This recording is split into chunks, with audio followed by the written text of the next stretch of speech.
সোমবার চণ্ডীপুর বিধানসভার অন্তর্গত নেতাজি নগর শিক্ষা নিকেতনের রৌপ্য জয়ন্তী উদযাপন করা হয় রাজ্যের মন্ত্রী টিঙ্কু রায়ের হাত ধরে। গত 25 বছর যাবৎ এই বিদ্যালয়ে নানা সামাজিক কর্মসূচির পাশাপাশি সাংস্কৃতিক জগতেও নাম করে নিয়েছেন এই বিদ্যালয়টি। চণ্ডীপুর বিধানসভার অন্তর্গত এই বিদ্যালয়টি সুনামের সাথে ভবিষ্যতেও এগিয়ে যাবে বলে বক্তারা আশা প্রকাশ করেন সোমবারের এক সাংস্কৃতিক অনুষ্ঠানের মধ্যে।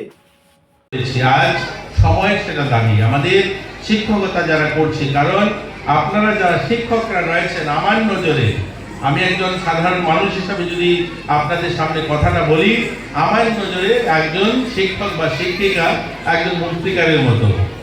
যেমন মূর্তিকার দুর্গা পুজোর সময় যখন আমরা প্রতিযোগিতা করি যে মূর্তি বানানোর, যে কার মূর্তিটা সুন্দর হবে, কেউ কুমারটুলির থেকে মূর্তিকার নিয়ে আসছেন, কেউ আমাদের স্থানীয় মূর্তিকাররা মূর্তি বানায়।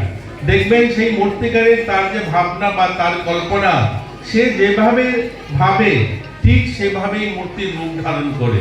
আপনারা কেউ বলতে পারবেন দুর্গা মায়ের রূপ কি ছিল বা তার আদি চেহারাটা কি? কেউ বলতে পারবেন না। অর্থাৎ যিনি মূর্তিকার, ওনার ভাবনার উপরে নির্ভর করে তার মূর্তির চেহারাটা।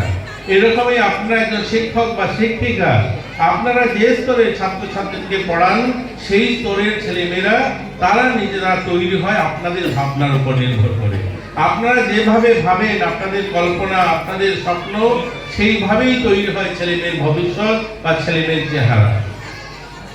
তো আপনাদের উপর একটা বিশাল বড় দায়িত্ব। দেখুন, কলেজ